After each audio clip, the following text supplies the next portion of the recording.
the friends in our membership. So we've got a few things that Augie and I, life experiences that we really have not shared yet. Don't know if we're ready to share it, with the whole world, but feel like we could be comfortable and safe sharing it with the people in our membership community. So there will be things like that. YouTube is doing whatever they do to get us ready. Mac has us all set up, our incredible assistant, Mac. And as soon as it's available, you will see it all over our YouTube page and you'll be able to join. We are also streaming on many places. So if you're on Facebook and you're typing in the chat and you're not getting an answer, it's because we can really, right now at this point in time, we're really only monitoring the chat in YouTube. So if you're in Facebook and you want to chat with us, real quick, jump over to Broadcast Team Alpha on our YouTube page, and then we'll be able to take your questions and dialogue with you as much as we can. So there are other things I want to tell you about, but I tell you about them every week, and I don't want to take any more time away from our incredible guests. Augie, will you please share with us who our beautiful guest is tonight? Oh, yes, and you guys are looking right at her, so that's exactly right. And yes, we have Laura Eisenhower with us returning to Broadcast Team Alpha, and this is going to be so much fun. Before I say absolutely anything, I want to mention her website, because there are people out there that tells me that they like to surf somebody's website at the same time they're listening. So that way you can go to cosmicgaia.org. cosmicgaia.org, and you can surf if you like, or better yet, just keep both ears open and listen really close here, because this is going to be good. See, Laura Eisenhower needs absolutely no introduction, and this one's going to be short, because Nori and I we've done shows with her, we did conferences with her, and she's become a good friend. And being the great-granddaughter of President Eisenhower, she may have learned some things through family back channels that she might want to share if the conversation goes in that direction and it feels like it is the right thing to talk about. We'll worry about that when we get there. But more so, she has studied what we are going through right now. Every live being on the planet is being affected by this in one way or the other. And we are really looking forward to hearing her perspective of what's going on in our universe. And then again, for the two of you out there, just two, that really don't know much about Laura, she's a global alchemist, a researcher, and a medical and intuitive astrologist, a sought-after speaker on the radio, TV, and conferences. And what you're going to hear tonight, it's going to be good. So don't go anywhere. Don't touch the dial. So stay right here. Welcome to the show, Laura. Welcome, Laura. Thank you so much, Augie and Nori. Great to be here with you both. I really appreciate your intro, and I feel the same way about the two of you. So it's great to be in your company. So good to be here. So, Laura, we were chatting before the show, and just for the people who may just be getting to know you, because honestly, I mean, I've known you for a couple of years now, and every time we do something together or I see you on a new offering, new show that you do, I just learn more and more about you. You're so multifaceted. But maybe just could you hit the highlights for us, like from your, how this all began for you, maybe from your childhood, and tell us, where it's brought you right now. That would be amazing. Yeah, well, thank you. A lot was coming in to me when I was a child. I think it was just a lot to kind of observe and take in just Eisenhower being great-grandfather, my mom, of course, being granddaughter. She ended up changing my name, long story. And some people carry the matriarchal name, and I felt more comfortable when I was bringing a lot of the disclosures to the public. to public knowledge once I discovered a lot that was held in secrecy during his administration. So the beginnings in my childhood started to dig into that. And I went down the rabbit holes pretty young because there were all sorts of clues that there was something else going on in his administration that nobody really talked about in my family, which relates to his contact with extraterrestrials. And I discovered along the way that there's a lot of disinformation, not coming from individuals that don't have good intention, but because some of this information was not accessible. It wasn't even accessible to the president. And so his relations with Val Thor really helped to clue him in. So to me, yeah, it just has been a lifelong thing that I've been processing in different ways. Of course, when I was younger, I didn't have the information that I have now, but it evolved into the kind of information I have now based in the colleagues and friends that I've met being on the speaker circuit and a recruitment that I went through in 2006 to take me off planet to an off planet colony. And so the reason I'm kind of jumping ahead is because that level of targeting was on me as a child. And I could feel this other force that was trying to kind of control me, not so much through mind control, but just, it was just really hard to manifest things as I got older. Mm-hmm. So childhood was a lot of processing and paying attention to who this man was, feeling his presence and feeling like I was being prepared for these times, and then spending a lot of time with my family, the grandchildren of Eisenhower, my Aunt Mary and Anne, David Eisenhower, who married Julie Nixon, and then my granddad Eisenhower's son, John S.D. Eisenhower. So we grew up really close. There was family events outside of just Thanksgiving dinners and Christmas and family reunions that put us in sort of a more of a sort of a larger sort of scene, like things like bicentennial dinners at the White House. I remember being 16 years old and sitting close to the current president at the time, which was George Bush Sr., who I'm not very fond of. So I just remember being at that age and just really feeling like these downloads constantly throughout my life.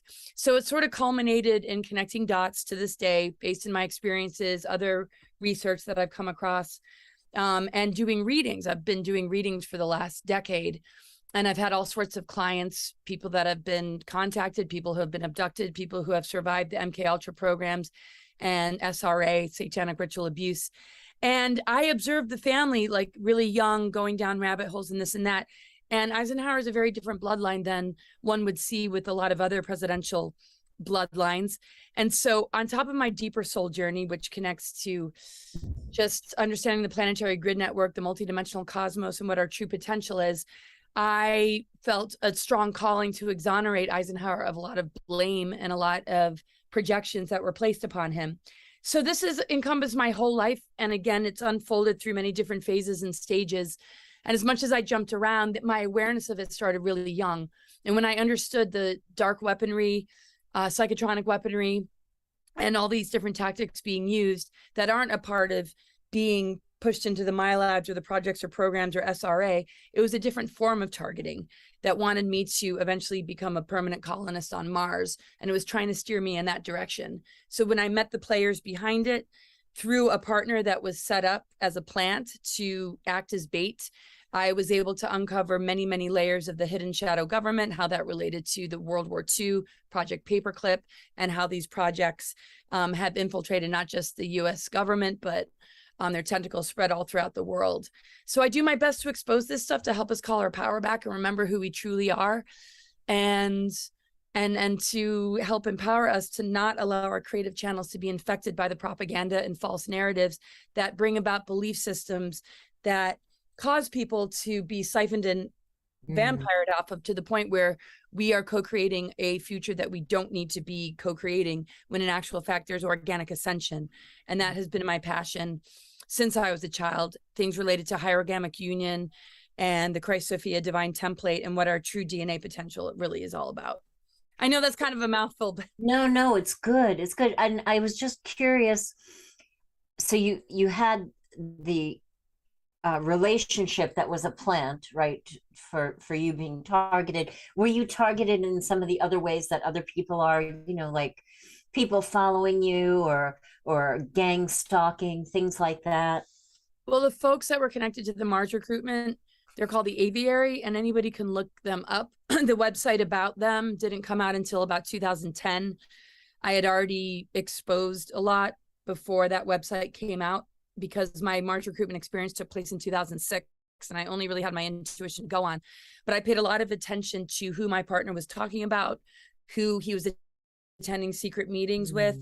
And I just researched a lot, like, who are these people? As much as they presented themselves as, this is important to colonize Mars, to protect the human genome, and in the event that there would be cataclysms and catastrophes that could potentially wipe out the human race, I began to really research and connect a lot of dots with things like geoengineering, the chemtrail agenda, the creation of superstorms, and how they can use dark technology to engineer artificial timelines that would lead to a not so good future that we're seeing unfold as this bifurcation is happening. We're seeing a lot of people fall prey to that. Yes. So they are connected to my labs, artificial telepathy, gang stalking, and psychotronic weaponry. So my partner, who they located me and him in past life through Looking Glass Technologies, because they knew we had an affinity for each other, and they knew that I wouldn't just fall for anybody. There was a natural affinity. They set him up to meet me at a festival. I thought we met in an organic way, and we just hit it off. But he told me later that he was a mission, he was sent. But he would forget things, he would be given commands, and he would disappear for days without remembering. And he referred to handlers, and he was dealing with a lot of sort of abduction kind of scenarios throughout his life. But then he was having some sort of telepathy with beings that were helping him to set up this whole Mars mission. Wow. So I was very suspicious of these individuals because of what I saw them doing to him. Yes. But what they did with me is they used him as a honey trap, located us in a past life, set us up with each other, because I couldn't be mind controlled, not being put in those projects or programs. Yes. They knew they could kind of heart control me, that if they put a plant or some bait that I had a natural affinity with, that, oh, of course I'd go to Mars with him because I'm so in love. Well, it didn't work.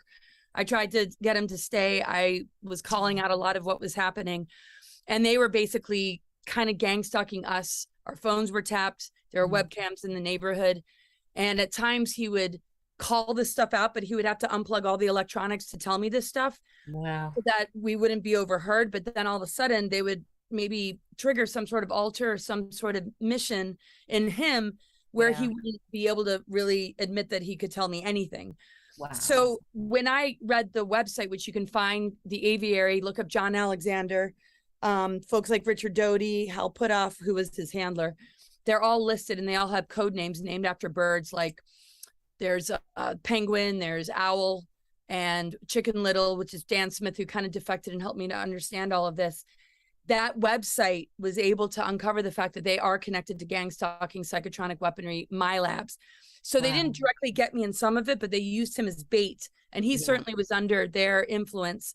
I believe they, who are linked to MJ12, had their hands on quite a bit of the alien technology and were able to manipulate him and manipulate the timelines. And so all I could do was refuse to go. My life was at risk. I had a lot of death threats, and I still do at times, but some of them tried to befriend me because they didn't want to look like the enemy. And I'm not saying that they were all the enemy. A lot of them were well-intentioned, but when you're dealing with compartmentalism and some of the players being well-known disinformation agents in the UFO community, like Richard Doty, then you know you have a mixed bag. So it was a lot to jump down those rabbit holes because my kids were like 11, 12 years old. I'm just trying to protect them. Wow. But meanwhile, I'm like trying to keep us, because he said, when I refused to go to Mars, he said, even if you don't want to go, they're going to take you anyway. So then I'm like, that's not cool, right? So then when I started to expose this stuff, I realized I was a lot more protected bringing this stuff to light than having to contend with it in secrecy. So the minute I went public in 2010, as much as there were still threats and weird plants being put in my place or in my on my path, a lot of them is similar to what we see today, where a person can all of a sudden become an assassin or do something under a mind control thing. And that's how they can manipulate individuals. So yeah, I realized having a voice was a lot safer, but it's still a little bit more dangerous. But I knew that I had to call this out, and that's part of what I've been exposing. And it helped me to break free of the controls that they had on me. Wow. And now I'm doing my best to just stay here on Earth and look forward to how we can advance ourselves as humans and overcome the tactics of these dark agendas, which really rely on us being mind controlled and socially engineered for their dark weapons to really work. So I have a lot of faith that we'll be able to mitigate the damages of the bioweapons and some of these other attempts they have to assault us and undermine us and enslave us further and compromise our health. But it's going to take a lot of work because we see, you know, children being targeted and indoctrinated. And I worry about them the most. And of course, the surviving adults who have been through a lot of this themselves and some of these deeper projects and programs connected to bloodlines or being in military or being targeted and recruited at a young age. My recruitment was very different. I haven't run into a lot of people that had the level of targeting that I've had. They probably had it a lot worse. Mine was more, how can we steer her onto a timeline and manipulate her through the heart to want to go anywhere with this guy? And so it took a bit to see through it, but I was really prepared as a child. And I've always been committed to never leaving Mother Earth, never leaving this planet. I can't imagine myself on Mars. Maybe at a later time on our own terms when we can all just. Yes. But yeah, I mean, it's a big mouthful. There's a lot to share there, but I'll kind of keep it at that right now. And you mentioned medical, the medical things that are happening, you know, to many people right now.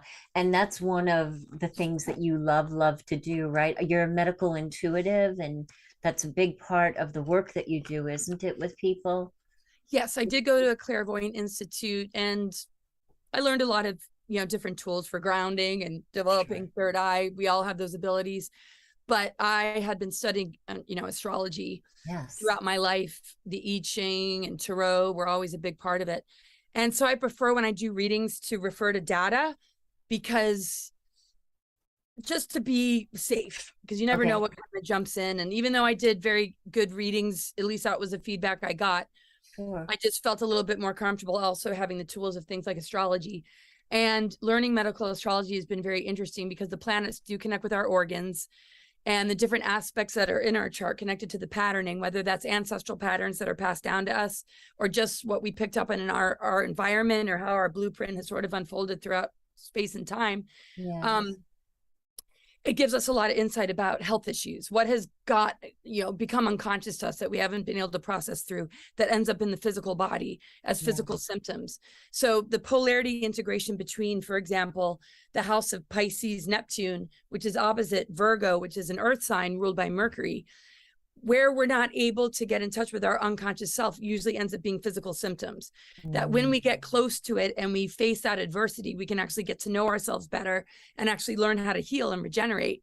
Whereas the medical industry wants us to give our power away and doesn't want us to learn how to do this. And it's very dangerous in their tactics of throwing pharmaceuticals our way. But there are a lot of good doctors, don't get me wrong, you know, in the case of emergency or unbelievable life-saving medicine. But it's very helpful to understand how astrology relates to our organs, our endocrine system, our nervous system, and some of these more challenging aspects that can even forewarn about injuries, accidents, and illness, that the more awareness we have, the more we might be able to mitigate these events taking place, which ultimately are here to wake us up and upgrade us. There's so many people that say in hindsight that cancer or that accident really helped wake them up. But then there's the lower sort of mental mind and how it gets caught up in the matrix, the divide and conquer, in the medical industry manipulations that will maybe forever feel victimized or constantly looping in the trauma of an injury or illness. So those breakthroughs are very important for us to move to the next level. Even if we have been victimized, how can we allow adversity to upgrade us and empower us? And I found astrology to be a really great tool to help people to rise to the occasion of the initiatory planets that are helping them to develop the best of themselves, while also understanding that the deep state in their knowledge of the occult weaponizes these aspects and alignments that we're dealing with in order for us to be disempowered in fear, maybe, you know, subject to censorship or covering up our mouths, when that's really the weaponized version to take us backwards and to digress us, when in actual fact, this is a time of initiation. And if we can understand that, we won't fall prey to this tyrannical authority that's trying to mess with our heads and keep us in a position where we'll forever be their food source or we'll be depopulated. It's one or the other, depending. Yes. No, I knew you. No, I knew you had a question. I had cut you off. Sorry. I know. I just can't handle it. I got to do it. When you talked about inviting you to Mars, did they say anything about how would you live there, what it would be like to be there? Or did they explain anything that would make it sound attractive to go there? Or did they say, yes, Mars, and then that's all you need to know? Or did they say much? They didn't really say much. A lot of it was they knew that I didn't want to go, so they really couldn't talk me into it. So they had to come up with a different strategy. They shut him down for a little bit from like talking about it or trying to convince me. He would go to secret meetings in DC after I moved from California to live with my mom, because again, even though I went to this clairvoyant institute and they could see what was happening, they could see the weaponry, they tried to help me break free of it. There was really not a whole lot they could do. I sort of had to face it head on. So when I was going to these secret meetings, or I mean, when he was, I wasn't. When he was going to these secret meetings, I was sort of like listening in sort of to conversations, getting a sense of the names that he was dealing with. I was given certain emails when he thought that I wanted to go and this was a good idea, because a friend of mine actually gotten involved and she was all excited about it because it was presented in such a positive way. I'm not saying it was all bad intent, because a lot of them were propped up to think that they were doing good work. But I had dreams, very vivid, lucid dreams that really warned me. And when I was hearing the names that he was mentioning that I wasn't able to meet firsthand, I got, I ended up finding information of what they were really linked to and what they were connected to that later ended up being a website that I was talking about that anybody can look up, saying the aviary, look up John Alexander. So what I was overhearing was they wanted to terraform Mars, there was refurbished colonies that used to be connected to ancient civilizations or ancient ruins there that they have sort of refurbished that are basically underground. But they didn't like tell me like, oh yeah, you know, let's talk Laura into it and these great colonies underground that you're going to be living in. They were more in panic mode that I wasn't going to go along with it. But I still couldn't help but overhear some conversations. They were talking about terraforming. They were talking about being a permanent colonist and taking arcs with the target date being 2012, right? That's a very significant date or window. I'm like, why would we want to leave the planet around 2012? This is a time that's been predicted in the Mayan calendar, and other ancient civilizations and indigenous cultures have talked about this particular date. And when I was being prepared as a child, it was all about this ascension window. And I was being warned, you know, not to leave or not to let them take me away, not to, you know, so I was plenty prepared, and also just in my soul that I just have a strong connection to just paying attention to the organic ascension timeline and our true potential. So I knew that there were some sort of colonies. And when I listened to whistleblower testimony from other people that had teleported to Mars or been on Mars or did a 20 and back on Mars, folks like Randy Kramer talked about 5 different colonies that he was protecting them from the indigenous Martians. And I asked questions. I'm like, okay, well, who was in the colonies? And he was like, you know, well, scientists, doctors, people of interest that they brought on to be a part of it. And I said, well, is that kind of why I got recruited? And there's a bit of question marks surrounding that. Some say it's because of my bloodline or the Eisenhower thing, because during his administration, they had alternatives 1, 2, and 3. Alternative 3 has to do with the colonization of Mars. Now, they made like a fiction movie about it, and whistleblowers talk about it. And like Zeta Talk, which is a website, talks about the ETs that presented this. Supposedly something called the Jason Scholars was set up. And in the event of cataclysms, they wanted to explore these alternatives, but it was later discovered that they probably weren't service to other entities that were wanting this. But how can you possibly convince anybody if it's not set up as being a protective measure, which is how it was explained to my partner and how it was explained to me.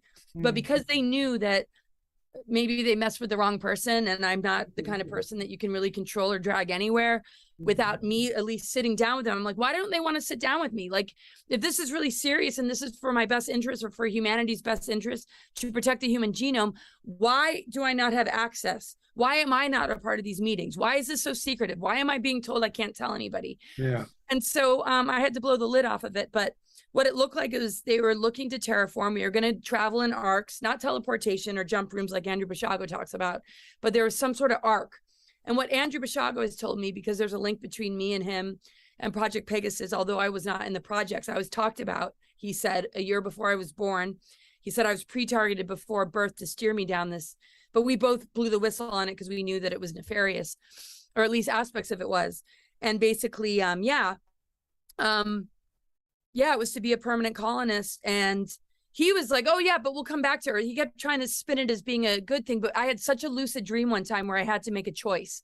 And when I made the choice not to go, and I was being taken up into this ship, it was like the voice from the sky said, you made the right choice. And all these planetary alignments happened. And I was in the ocean and the ship disappeared and I swam to shore. And it was like, but this was in the middle of them trying to drag me to Mars. And when I told him, okay, I had this dream, he's like, you shouldn't have told me.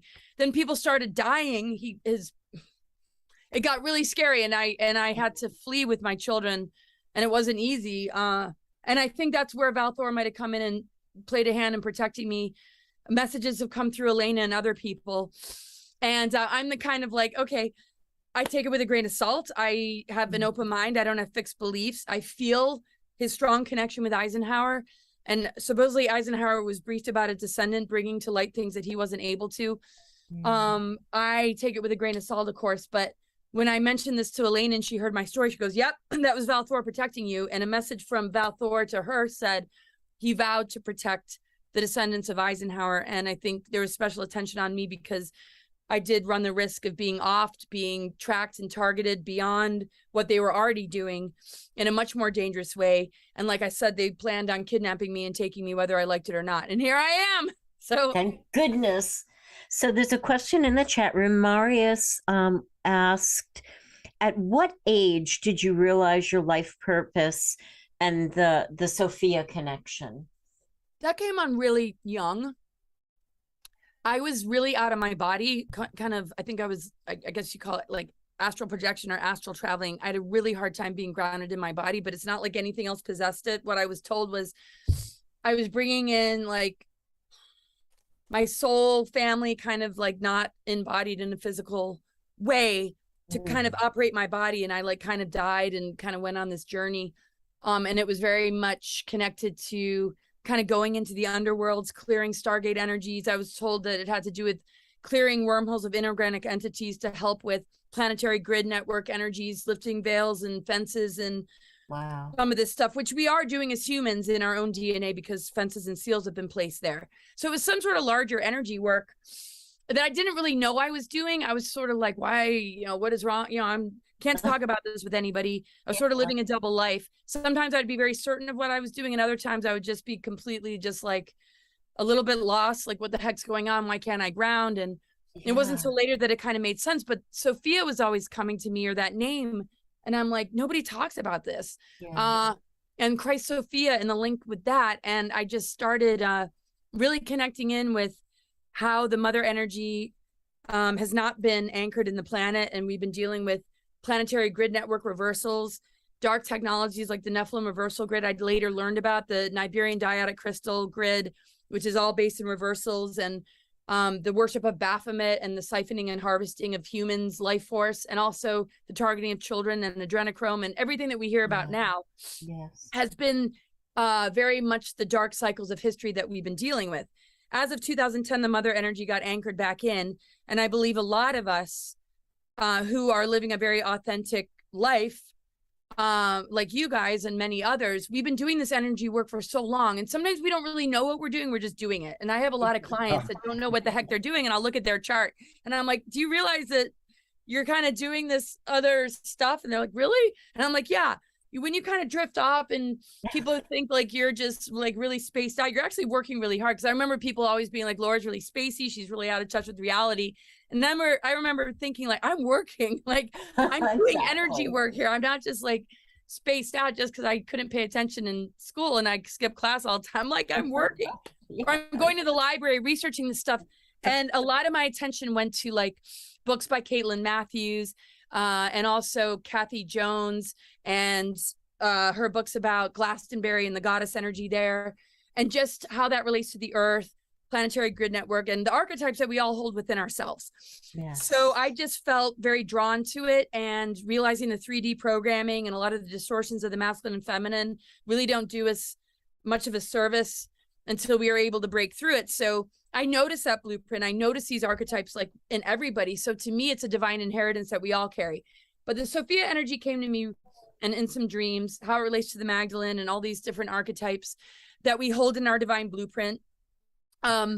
as a means in which we can begin to deprogram people and help them to find their authentic truth and their divine birthright, which I ended up doing later when I was doing readings. I wouldn't say so much deprogramming, but when you can talk to the soul and spirit of somebody and not their programs, it helps them to not be operating in these sort of sub-personalities or distortions. Yes. So my background was wilderness expedition leadership. So when I went off into the wilderness for a couple of years, I think that really helped me to recover from going to high school outside of Washington, D.C., a lot of the stigmas I was carrying about not doing well in school, about being really out there and out of touch.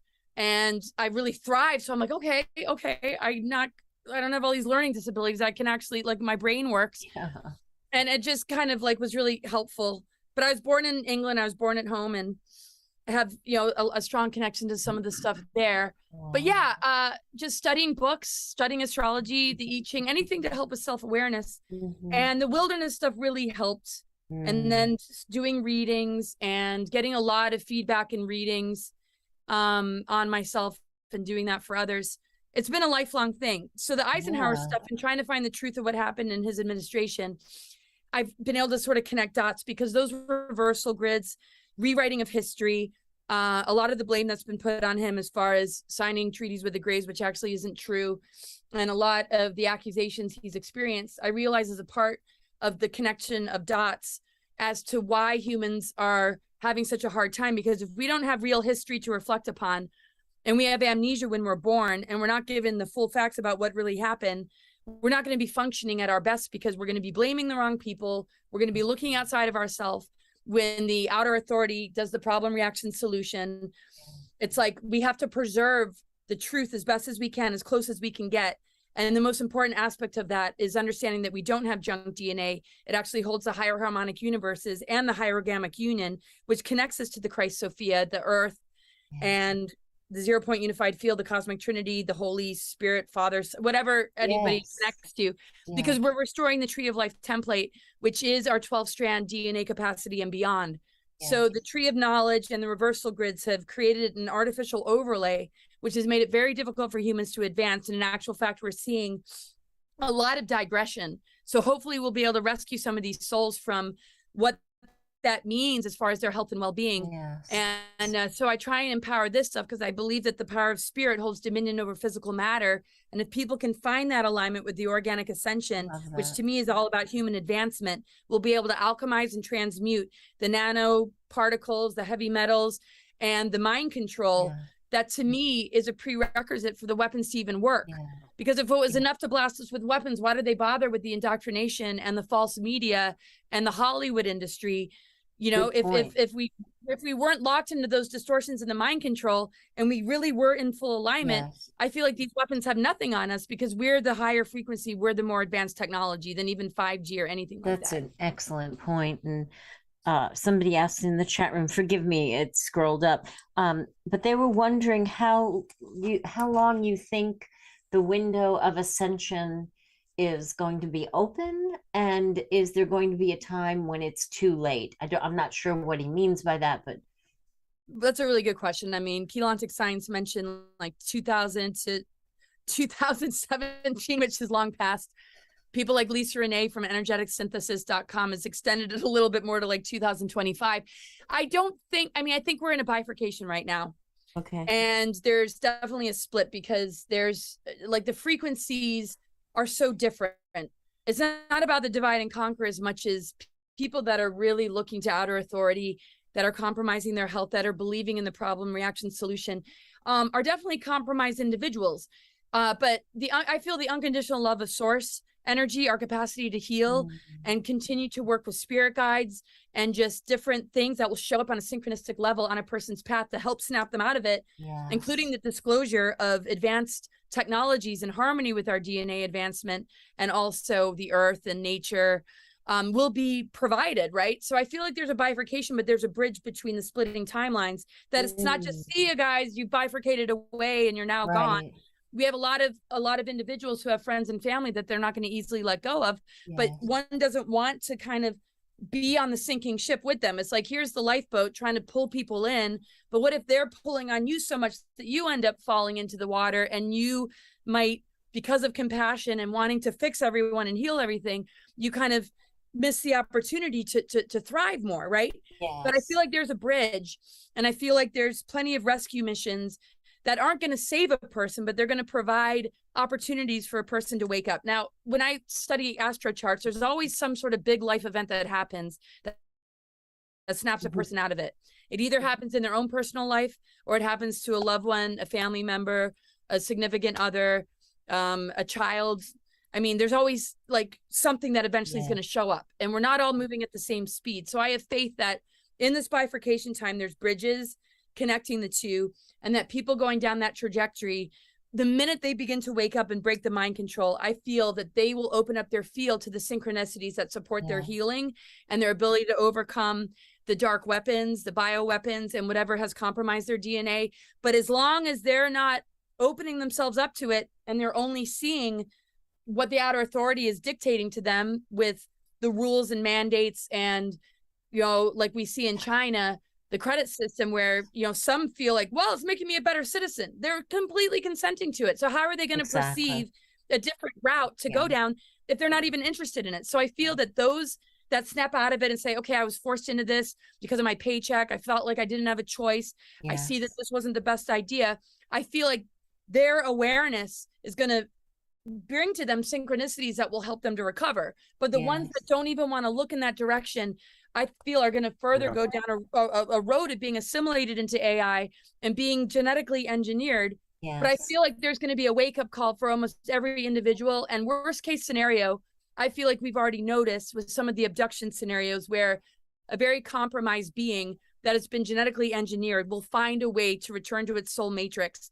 And that there are agreements with certain abductees that might have a relationship with those beings, maybe with a breeding program even, to help to heal those races that might have digressed in their soul matrix or emotionality and only increased their intellect. Now, that's my opinion. I can't say that that's 100%, but working with a lot of contactees and abductees, a lot of them have come to those conclusions that they feel like they have an agreement with the beings that abducted them, even if it was a very unpleasant experience. I know a lot of people that have been a part of these breeding programs too, that feel that it's a positive thing. And it really, to me, is upgrading the mental body and holding a perception that can actually heal and move out of feeling victimized and abused, where you can meet that being halfway and kind of understand something on a larger level to the point where they might actually start to leave you alone. Interesting. And that's more complicated than anything I want to get into, but there's so many ways to perceive the larger picture as far as our genetic connection with extraterrestrials, and also how our negative ego constructs connect to the reptilian agenda. And it's not all outside of ourselves, because we ultimately have to win the war on consciousness within and break the energetic cords we have with the lower sort of tactics to addict us to a matrix where a negative alien agenda is hiding behind it. Ultimately, we're the only ones that can break that bond, as much as we're the only ones that can decide to have a divorce from an abuser or narcissist. Nobody else is going to do it for us. We have to know that we're worth more and we're made of a lot more. And once a person adopts that attitude, I feel like everything is going to fall into place, and the healing is going to be miraculous, and we can do the impossible. When people say, no, that's not reversible, I don't agree with that. Why would we want to put that limit on ourselves? And that's what you guys do with the mastermind stuff. I so agree. I love the vision that you created of the bifurcation with the bridge going across. Is that in your upcoming book? Because that sounds really interesting. I don't know. I mean, I had so many software issues at the last minute, but I will be putting out another book. It's certainly a part of what I, talk about. And I'll have a chance to review it one more time before it goes to publishing. But yeah, I think it's very important, because I think it's very tragic to think, okay, well, if they're not on the same page, there goes our friends and family that might have been somewhat compromised or misled. I just don't agree with that. I feel like unconditional love of creator, our capacity to hold a love frequency without the divide and conquer, without the judgments, without the, oh, you're doomed because you made this choice. I feel like love and unconditional love and acceptance beyond the right or wrong of our decisions is the substance of alchemy. That if we can hold that space for our loved ones and friends and for ourselves, for whatever we've done in our past, I feel like that is what's going to turn everything around, because that's going to maintain a unified field versus contributing to a bifurcation because, oh, well, you guys are screwed because you made this decision. I feel like the bridge is connected to a greater love that we hold, which is connected to universal love beyond the fourth chakra kind of love, but it's connected to cosmic and natural law and our capacity to, like, if a doctor says you'll never be able to walk again, why would we want to believe that? How many people have defied what the doctor says? And this is what you guys are masters at. And this is what you've been providing for humanity for a long time. Mind over matter, you know, being able to steer storms away from you, being able to, you know, and that's, I mean, that's why I just want to say, like, you guys are doing the exact work on a constant level of what I'm trying to share. Like, if anybody knows what I'm talking about, it's you guys. I love it. And Laura, we actually had a young woman. She was like in her 30s, her late 30s, stage 4 pancreatic cancer with metastasis. She, for a window of time, was completely cancer free. And she couldn't hold the vibration because of her habits. But nonetheless, she got there, which just shows us that it can be done. Totally. And phenomenal. Yeah. You bring me to a two-phase question here, because this is something I know that the listeners will be interested in hearing more about, and that is that how do you think, or how much do you think there is an alien influence in what is going on this ball of mud called Earth right now? Is there a direction by an alien influence to some of the leaders? And also the second part of that question is, who's at the top of the food chain? Is it maybe Rome, the Council of something, you can call them anything you want? Who is actually giving the ultimate order of what they think is going to happen on Earth? Well, the Black Suns and the Sons of Belial, the negative alien agenda connected to, basically, I mean, it originated in the Lyran Wars, the Orion Wars, a step down into this lower harmonic universe when Tara's system exploded with Tiamat exploding.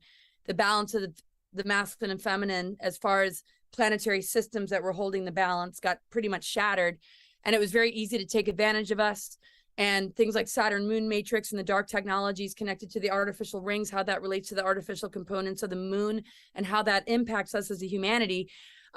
Those that are steering or working with these dark technologies that harvest our energies, they have collection tanks and sacred sites like Stonehenge, and they're based in reversal grid energy that can generate artificial timelines.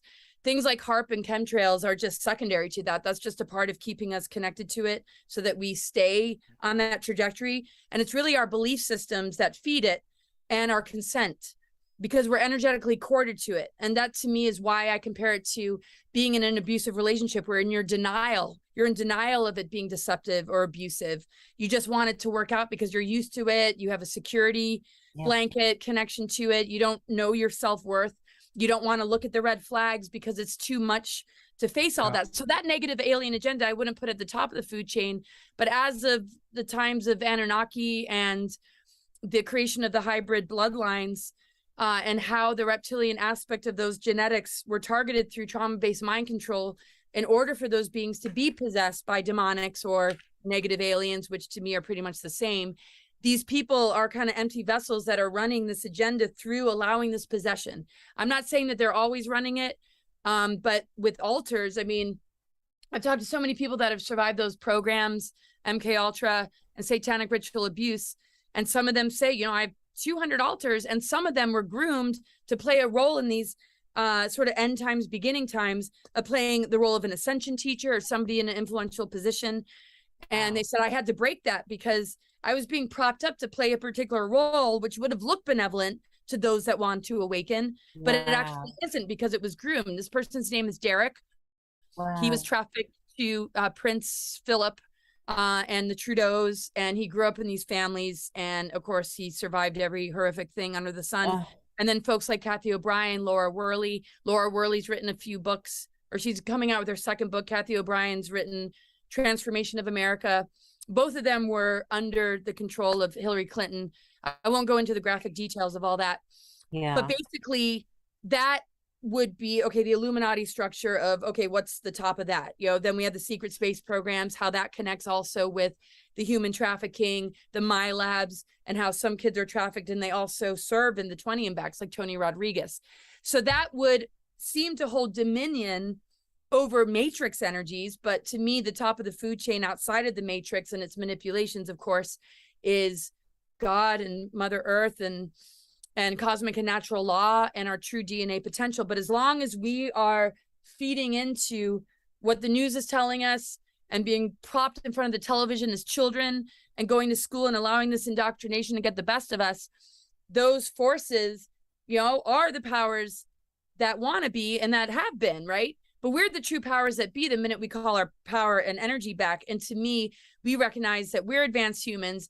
They are threatened by us. That's why they use every tactic under the sun to dumb us down, to enslave us, to manipulate us out of our remembrance of the truth of who we really are. And as long as we allow that, yes, that dark agenda holds the upper hand in your life, on your timeline.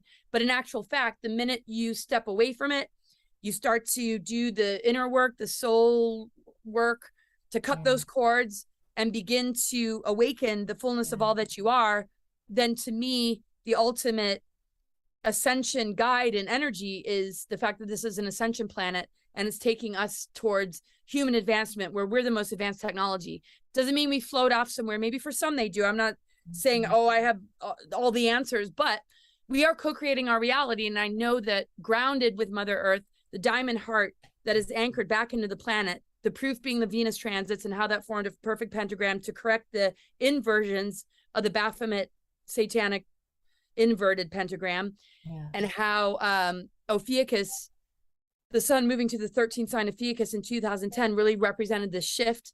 Andromeda, Milky Way, galactic cores becoming one again. When we're in alignment with this, we naturally activate and switch on all that's dormant. So that has the upper hand. That is the top of the food chain, is our capacity to advance ourselves and switch on what's dormant in our brains and in our DNA. But as long as we don't do that, I would say that those that are running the show that have put their tentacles in every power structure and institution, religion, Hollywood, politics, government, pretty much school systems, medical industry, with their plants, not all of them are bad, of course, but some are blackmailed. Some feel like they have their hands tied. But those plants that have been put in all of this have created the false narratives, the mandates, and the false tyranny. And the thing is, it's right under our noses. People participate in these rituals that are police officers, that are teachers, that are doctors, and even some of the kids that are exposing this stuff, especially the ones in England, those young kids from Hampstead, I believe, they said our headmistress was there, our teachers are there. They take us into a room that's in the school and they perform this stuff. And they have and it's all behind closed doors.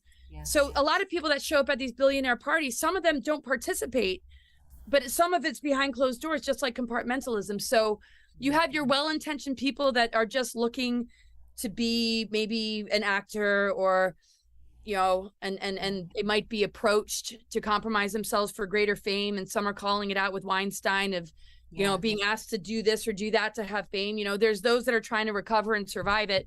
There are others that I feel are very much a part of it.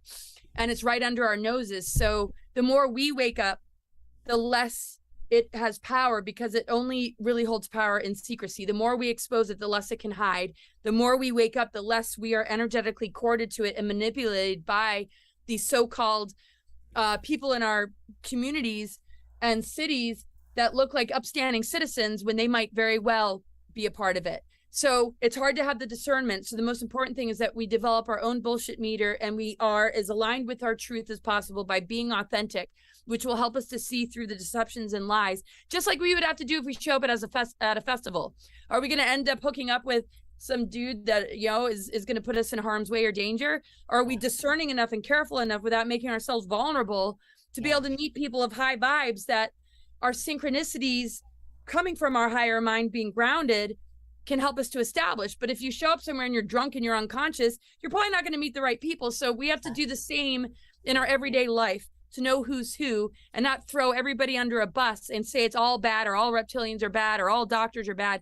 But there are plants that have infiltrated to make it all under the control of things, to the point where people continue with their job, as we see, because they're afraid to lose that paycheck. They're putting their children in schools and they're just agreeing to these things because they feel like they have no choice. So people have to be brave and say, I do have a choice. I don't have to be in survival energy. We're naturally abundant beings. It's not worth taking that risk. And that's why I feel like us, you know, and when we collaborate, we're literally like building community. We're helping people to understand that, you know, we are all working together on this, and we can be a unified front and help people transition out of the stickiness and the darkness of what they're asking people to compromise when they remain in these careers, because we're at a very critical and dangerous time right now. So Laura, what do you think is the best thing that we could do on a, you know, on an hour by hour, a minute by minute basis to, you know, to stay grounded and to stay present, and to whatever level, you know, we're encumbered or you know, tied up in whatever, what are just some things that we can do to begin to come back to who we really are, and, you know, break the programming and release the tentacles? Right. Well, I mean, I think, you know, simplifying it and realizing that, you know, we're in relationship to everything. Our environment, the food we eat, the people that are in front of us, the home we live in, the land that's around us, and the world. So do we want the highest form of relationship with all of that? Or are we going to go for the lower road because we think that's all there is? We have to develop more self-worth and be very careful of our thought forms, because that is ultimately, our thought forms and the words we speak are what create our reality. So if we're spreading mind viruses and we're spreading fear and we're just answering to an outer authority and being compliant or consenting to it, we're not offering anybody anything. We're probably going to find like-minded people, or we're going to feel repelled by people that are way more liberated or sovereign or free. Now, people like us don't have to worry about that because we're sovereign and we're authentic and we can see through that. We've been working this energy for a long time. So those that are struggling with all that, think about your thought forms. Is it feeding you a reality that you want to manifest? Do you want to allow those belief systems or thought forms to be a part of your creative channels and what you manifest? Are you speaking them into reality by consenting and believing in it? We need to sit with ourselves and rewire our brains to be in alignment with our dreams and visions and our greater potential, and then speak it into the world. Be great activators and encourage people to embrace unconditional love, community, compassion, forgiveness of self and others, and show a higher respect for one another without the divide and conquer of you know, all this division of how we rate and judge one another. The food we put in our body, there's all sorts of incredible high vibe nutritional things that we can get at health food stores, we can order online. And just nature that we can just enjoy, animals and plants and the medicines of all that, knowing that the earth is an ascension planet, that the more we connect with nature, the more we can detox from the matrix mind control, because in nature, you can't really hold programmings very easily. When you're in the now and you're realizing that nature is very much an outward expression of our soul, because we're elemental beings. Our DNA, the nucleic acids in our DNA are elemental as well. So that, to me, you know, with the presence of the ether and the mother energy being anchored back in, the natural ability for us to purify and align is not as hard as we think. We don't have to overly think it. We just need to stand in alignment and work on purification, detoxing our physical bodies, detoxing our mental bodies, our emotional bodies, and our spiritual bodies from any manipulation or distortion that makes us lowly sinners, that we have to worship something outside of ourselves or expect a savior. And that's not to diminish the role of Jesus Christ or Yeshua or what God is, but we need to step up to the plate more.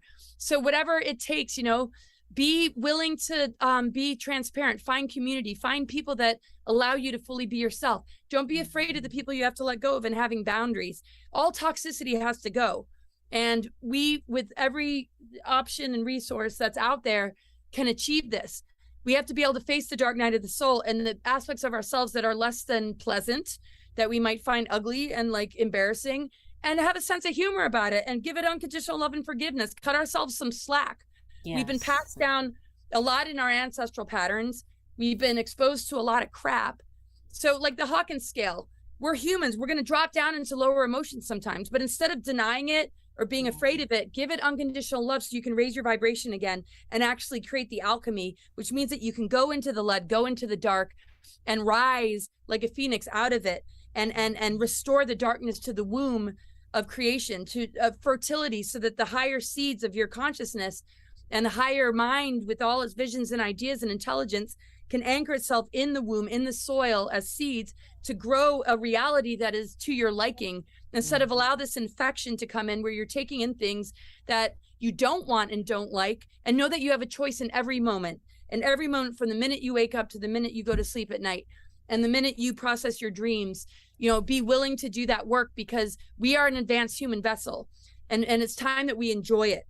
And if we know that there's dormant aspects that give us the override frequency and give us the ability to override negative dark technologies, let's have fun exploring what's dormant and activating it, instead of fearing everything all the time, operating from a place of not really believing in ourselves and thinking that we're just lowly humans that really don't have a clue. We're a lot smarter than we realize. So detox from the television stuff and the divide and conquer and the low frequency vibrations, and have fun, sound healing music, be artistic, dance and move, and make sure to laugh.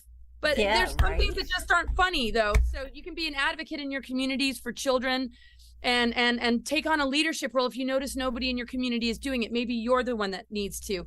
And it just might mean just having meetings and having friends over and just being open to having this greater dialogue. People will come out of the woodworks thanking you for it.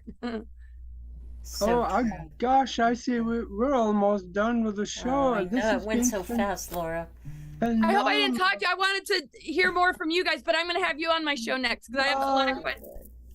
That would be wonderful. We'd love to be there. But in the meantime, let's hear more from you. What can you do for people? You're giving consultations, you're doing readings for people. How do you serve the people that is And how can people make an appointment with you? Yes. CosmicGaia.org is my website. You'll see a bookings page. Subscribers that pay $15 a month will get discounted sessions, and also access to Zoom events that I do bi-weekly. I'll probably do it once a week. And it's basically an opportunity for people to get mini readings, people to talk about what they're struggling with, to meet other folks, and it's to ask any questions, to ask the group questions. So basically people raise their hand. You can do anything with the time that you're given, whether it's mini readings or sharing something, sharing your website or your gifts that you want to share with the group. It's basically to build community. And then on my calendar, it's kind of booked till like November, but I try and fit in people who are paid subscribers, because I want to give them as much extra as possible, because the paid subscription helps me to continue to do the work I do, and I can try and squeeze a person in. The subscription also comes with 15-minute calls that are no additional cost. And like I said, discounted sessions. And I look at your medical astrology. I can look at relationships. I can do relationship charts. I can look at life purpose, career direction, and the greater soul journey.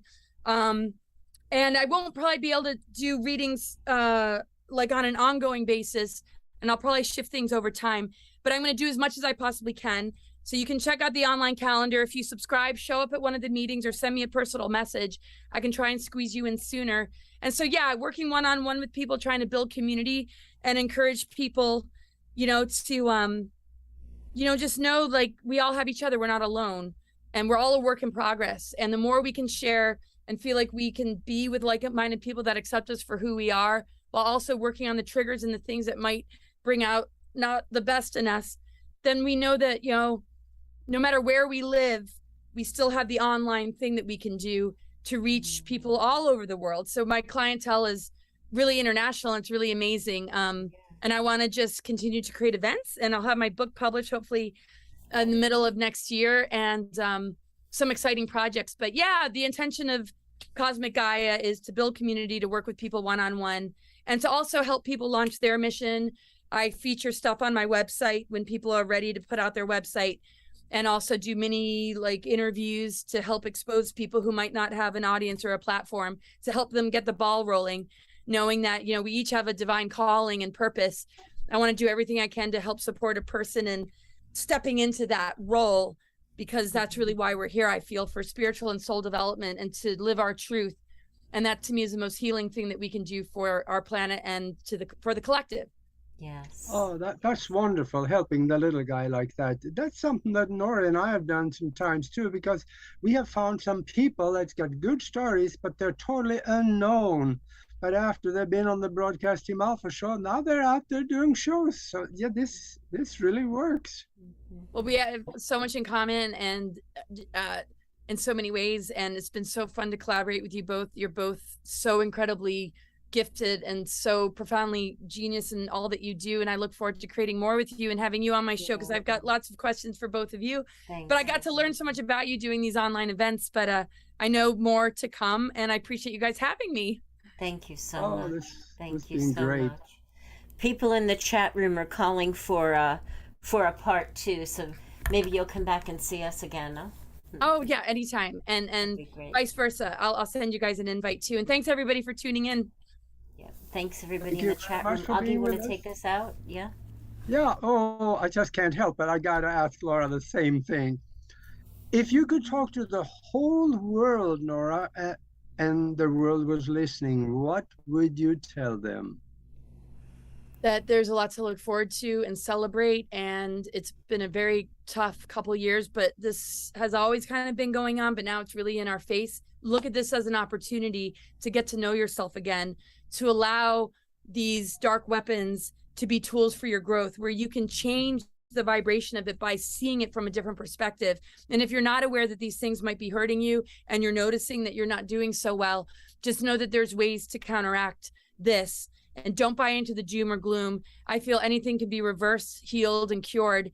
As long as you're on board with it and you believe in yourself, we have the creative imagination to tap into, where we can stretch into what might seem impossible and begin to make it possible.